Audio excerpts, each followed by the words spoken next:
Hey guys, what's up? Welcome back to GTA Mentor. Today we'll be ranking the GTA protagonists from worst to best. Let's get into the video. Starting off here we have Claude, and Claude is just a very boring character. I mean, he's a badass, yeah. All the GTA protagonists are badass by definition, but he just doesn't have a voice actor, which is a main killer. And I understand it's because the times were limited and they didn't have a voice actor and didn't even really do voice acting for protagonists in the games back in the day, but that doesn't really matter. It still takes away from all the design that Claude has and really just makes him a lot more boring. I mean, it's like walking around talking to a mute kid all day. Like, you don't really get anything from it and they just make weird noises and do bad stuff, you know? While Claude's an alright character, it's just boring to me and never grabbed my attention. Keep in mind this video is all opinions.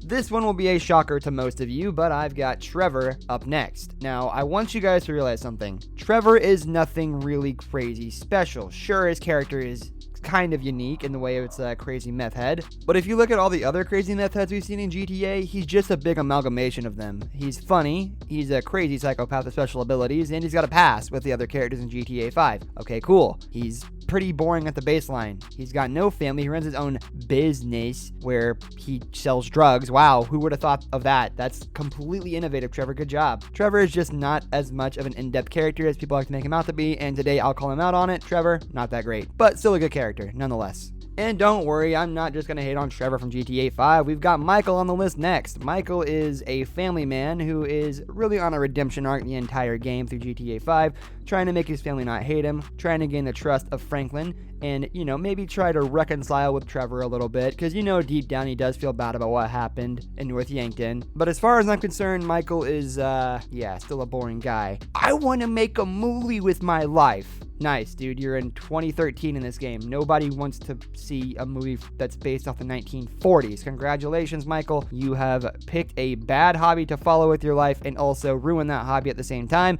You're creative. Good one. Now, the reason I put Michael above Trevor is because he actually does get his whole redemption arc, which it's satisfying to see. The family love him in the end. You can't deny it. You gotta love to see that. It's wholesome. It's great. Good writing on Michael's story, but the character itself is boring to me and not very crazy.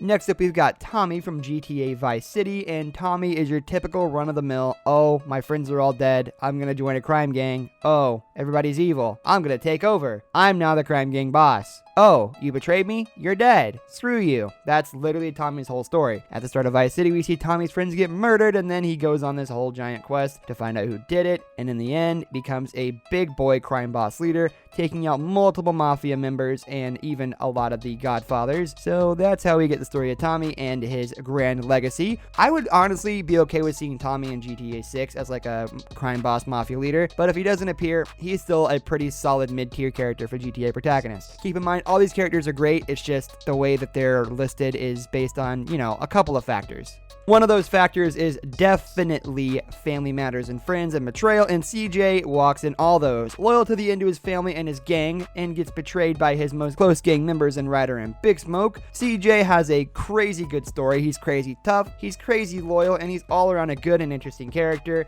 Every time something happens, you'll always be in for a treat with CJ's cutscenes because he's just such a great character to have around. The way he reacts to everything is crazy funny, the dude's serious when he needs to be, and he's kind of a badass. Again, they're all badasses, but still. Next up, we have Franklin Clinton from GTA 5. The last of three protagonists, I think Franklin is one of the best GTA protagonists to ever exist, and definitely the best out of GTA 5. Now, at first, he may seem a little boring, but as you progress through the story and see his character and everything play out, you understand where he comes from, you understand what he's been through, and you understand that he's always on the grind for money, and he's also trying to become a better person at the same time. Franklin's got crazy good writing behind him, amazing cutscenes, and he's an all-around good character. Good on you, Rockstar.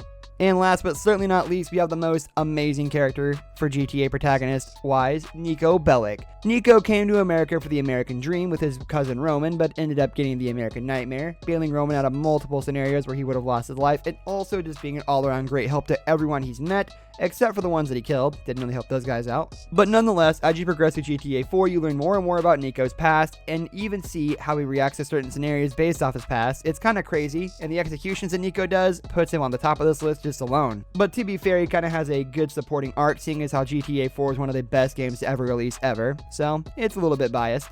That's going to do it for today's video, guys. Thank you for watching. If you enjoyed the video, leave a like on the video, and don't forget to subscribe to our channel so you don't miss out on any of our videos in the future. I'll catch you next time. Goodbye.